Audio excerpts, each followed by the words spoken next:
अस्सलाम वालेकुम Faizan family, welcome back. तो आज का वीडियो है अबाउट फैमिली पिकनिक। आज का जो पूरा वीडियो है वो हमारे पिकनिक पे ही है। मेरी फैमिली और मेरे बड़े साले साहब की फैमिली गए थे नेवी म्यूज़ियम कराची और बहुत मज़ा आया। और मैं अपने बड़े साले साहब को बोलता हूँ पाजी, तो जब भी मैं मेंशन करूँ पाजी समझ लीजिएगा कि मैं उनको रेफ़र कर रहा हूँ। ये है मेरे पाजी और उनकी सबसे छोटी बेबी। और ये हम गए थे नेवी म्यूज़ियम। तो उस दिन तो उनका कोई इवेंट था नेवी म्यूज़ियम में। जनरली आई थिंक उनकी टिकट होती है पर हेड 50 या 60 रुपीज़। तो इवेंट की वजह से हमने पर हेड आई थिंक 300 या 250 रुपीज़ पे किए थे। तो सबसे पहले पाजी को सबसे बड़ा शौक ये लग गया था, क्योंकि उन्होंने कहा कि जो है वो टिकट्स नहीं खरीदूँगा। मैंने कहा ओके। तो डिनर मेरे ऊपर था। तो सबसे पहले तो मैं वहाँ पे मेरी हंसी नहीं रुक रही थी, क्योंकि वो इस चक्कर में थे कि सस्ते में जान छूट जाएगी। तो मज़ा आया। फिर हम अंदर गए। वहाँ पे पहले फिश सेक्शन था, फिश एक्वेरियम्स थे बहुत सारे। हम वहाँ पे गए, डिफरेंट फिशेस देखी। उनके एक्वेरियम्स में उनकी डिटेल्स वगैरह लिखी हुई थी, उनके नेम्स लिखे हुए थे स्पीसीज़ के, आपने देखे होंगे। और उसके बाद ये दूसरा सेक्शन आया म्यूज़ियम का, जिसमें शिप्स थे मरीन में, जो भी डिफरेंट शिप्स यूज़ होती हैं, तो वो सारे डिस्प्ले में थे, उनके मॉडल्स। और उसके बाद ये कुछ मेडल्स थे, यूनिफॉर्म्स थे पाकिस्तान नेवी के, कि उसमें कौन से मेडल्स दिए जाते हैं और उनमें कौन से यूनिफॉर्म्स यूज़ किए जाते हैं। ये एक पुराने किस्म के और नए किस्म के स्कूबा डाइविंग किट्स, ये आप देख सकते हैं। डिफरेंट ईयर के हिसाब से जो है डिफरेंट ईयर्स के पिक्चर्स लगे हुए थे, किस दौर में कौन से यूज़ किए जाते थे स्कूबा डाइविंग किट्स। और ये पुराने दौर के रिवॉल्वर्स, पिस्टल्स एंड बुलेट्स। ये देख के मुझे हेरा फेरी 2 याद आ गई थी, फिर हेरा फेरी। और ये पुराने मॉडल्स शिप के, जो उस दौर में बड़े बड़े शिप्स होते थे, ये वुडन के। और ये विद पाजी विद हिज किड्स, ये मिल्दान साहब। और ये इस वुडन बोट्स के बारे में इंफॉर्मेशन। और ये वाकई मैंने गिफ्ट लेने का सोचा था किसी शॉप से, पर ये बहुत एक्सपेंसिव गिफ्ट होते हैं, सुवेनियर्स वगैरह, खासकर ये वुडन की शिप्स। ये इनका एक और सेक्शन था जहाँ पे ये पिक्चर्स लगे हुए थे। ये काफ़ी बड़ी शिप बनी हुई थी, मॉडल बना हुआ था, आई थिंक 10-12 फीट का बना हुआ था। और ये कुछ एक्सप्लोरेशंस के साइट्स थे, उनके बारे में इंफॉर्मेशन थी। ये सारी पिक्चर्स बनी हुई हैं, मैप बने हुए हैं, दैट्स अंटार्कटिका और पेंगुइन। बहुत बच्चों के हिसाब से अच्छी जगह थी। उनको आप वहाँ पे जाके काफ़ी चीज़ें बता सकते हैं, दिखा सकते हैं कि ये चीज़ उस दौर में होती थी। और आई थिंक ये पता नहीं क्या था उसमें लिखा होगा, आई थिंक कोई सेंसर होगा मरीन में यूज़ किया होता, तो यूज़ करते हैं डिस्टेंस वगैरह के लिए या वेपनरी के लिए। और काफ़ी प्यारी पिक्चर्स लगी हुई थी, आप देख सकते हैं पुराने दौर के हिसाब से कि कैसे उस टाइम में लोग ट्रेड करते थे और कैसे फिशिंग करते थे। ये सारी वहाँ पे इंफॉर्मेशन थी। वो काफ़ी बड़ा सा पार्क और म्यूज़ियम बना हुआ था।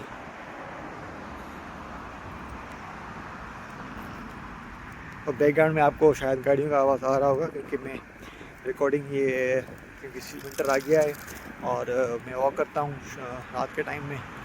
तो उस टाइम मैं फ्री होता हूँ, तो मैं कहता हूँ कि यार चलो टाइम भी है, तो इस बहाने रिकॉर्डिंग भी हो जाएगी और वीडियो भी हमारी बन जाएगी, क्योंकि काफ़ी टाइम से मैं वीडियो नहीं अपलोड कर रहा था, कि टाइम नहीं मिल रहा था।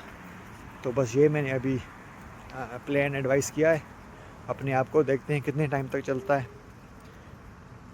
और ये आई थिंक सो मुग़ल के टाइम का कोई मैप है, उस टाइम के वॉरियर्स क्या पहनते थे, उस टाइम में वर्ल्ड मैप कैसा होता था। काफ़ी इन्फॉर्मेटिव जो है ना वो मुझे लगा ये म्यूज़ियम, ये सारी उनकी इन्फॉर्मेशन, ये कौन सी जगह है, उसके उस टाइम पे क्या नाम थे, क्योंकि आपको पता है कि काफ़ी टाइम टू टाइम नेम्स वगैरह चेंज हुए हैं डिफरेंट सिटीज़ के, डिफरेंट कंट्रीज़ के। और ये मोहनजोदाड़ो का एक बहुत ही फेमस सिंबल, उनकी बुल जो थी। और ये आई थिंक पाकिस्तान का है, कौन सा है, हाँ डिफरेंट कंट्रीज़ ये, जैसे लिबिया है, पाकिस्तान है, उसके आसपास जो कंट्रीज़ हैं सारा उसकी मैप के थ्रू उन्होंने कोशिश की है दिखाने के लिए, समझाने के लिए।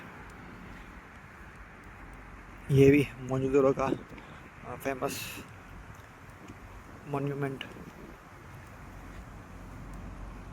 ये इस्तांबुल वाली मस्जिद जो है बहुत फेमस।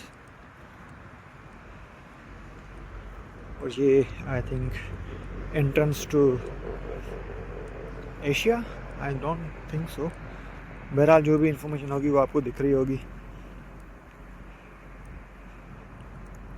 ये सारा मैप जो है वो अच्छी तरीके से उन्होंने डिस्प्ले किया हुआ था कि आपको अंदाज़ा हो जाए कि किस लोकेशन पे कौन सी कंट्रीज़ हैं, और उनके प्रॉपर वहाँ पे नाम मेंशन किए गए हैं। तो इस म्यूज़ियम हमने कवर करके फिर हम बाहर आए पार्क में, और ये उनका सारा ये पार्क का सिस्टम था। ये सामने वाली जो बोट बड़ी खड़ी हुई है, इसमें भी हम आगे जाएंगे। और ये उनके कोई बड़े एंकर से जो बड़े बड़े शिप्स पे यूज़ होते हैं, और ये उनके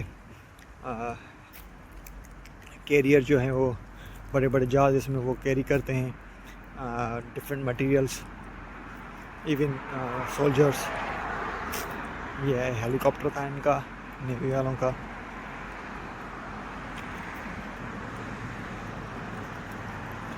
तो हमने ये वहाँ से फ़्लाइट टेक ऑफ कर रही थी, तो फॉर्चुनेटली हमने उसको कैप्चर कर लिया। यहाँ पे इस टाइम पे बहुत थक गए थे, फिर सब कुछ देर बैठ गए थे पार्क में आराम करने के लिए। फिर बिलदान में अकेले घूम रहे थे, यहाँ पे बिलदान मेरे साथ था, और हम ऐसे ही इधर उधर घूम रहे थे। फिर हम दोनों आगे चले गए अब अकेले। वहाँ पे एक ये बिलदान, अब इसके बिल्कुल उस साइड जो आपको ये लाइट टावर नज़र आ रहा है, वहाँ पे हम जाएंगे घूम के। और बिलदान कह रहा था कि इस तरफ चलें, तो हम फिर आगे वहाँ से गोल घूम के फिर उसी तरफ गए। वहाँ पे एक पुरानी फायर ट्रक खड़ी हुई थी, तो अभी बिलदान का ये था कि उसमें बैठा, अभी वो सारी लॉक थी, तो उसमें मैं कैसे बैठाऊँ। तो वो एक बहुत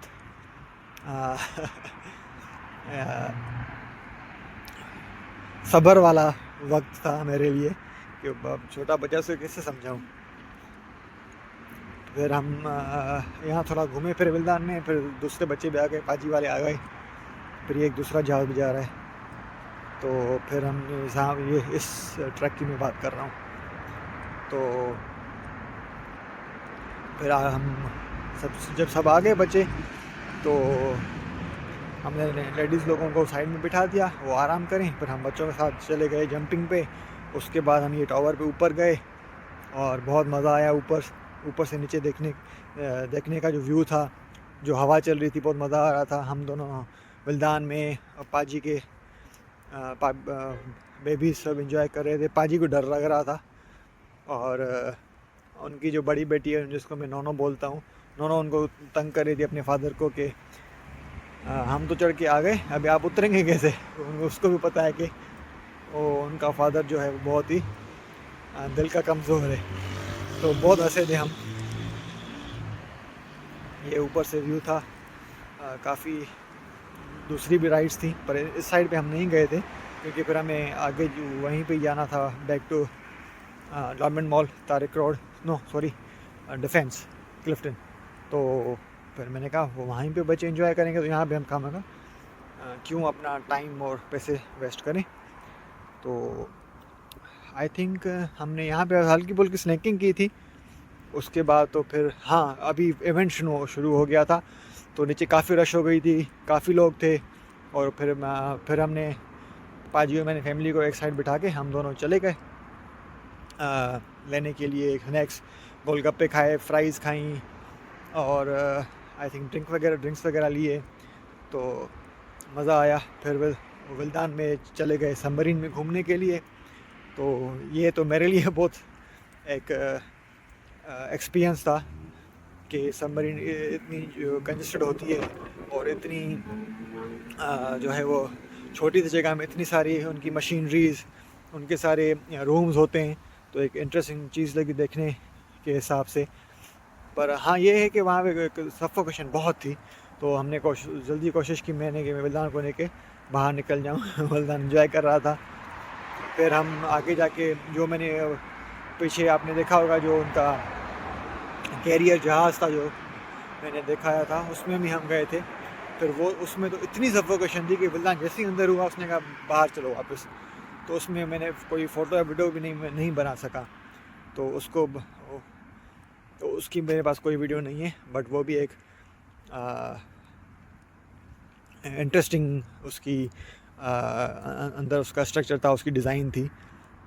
बेसिकली था तो वो कार्गो जहाज़, तो वो काफ़ी एम्प्टी था, उसमें बहुत कम सीट्स थी और पीछे बहुत जगह थी कार्गो के लिए। तो बहरहाल क्योंकि वो विल्दान स्टेयर्स पे था, वो जो ऊपर जाना था स्टेयर से उस जहाज़ में, तो मैंने विल्दान को गोदी में उठाया था। जैसे ही वहाँ पहुँचे तो वो अंदर इतनी गर्मी थी, उसने कहा कि वापस चलो। तो 1 मिनट के भी हम नहीं बैठे थे, तो उसी वक्त वापस नीचे उतर आए और मेरी हालत बुरी हो गई थी विल्दान को उठा के। फिर हम जो है फिर फैमिली वालों को फ़ोन किया कि पाजी विद फैमिली के पास आप फैमिली को लेके वापस आ जाएं हमारे पास, हम गेट पे खड़े और हम चलते हैं। ये उनकी कम्युनिकेशन डिवाइसेस थे सबमरीन में लगे हुए।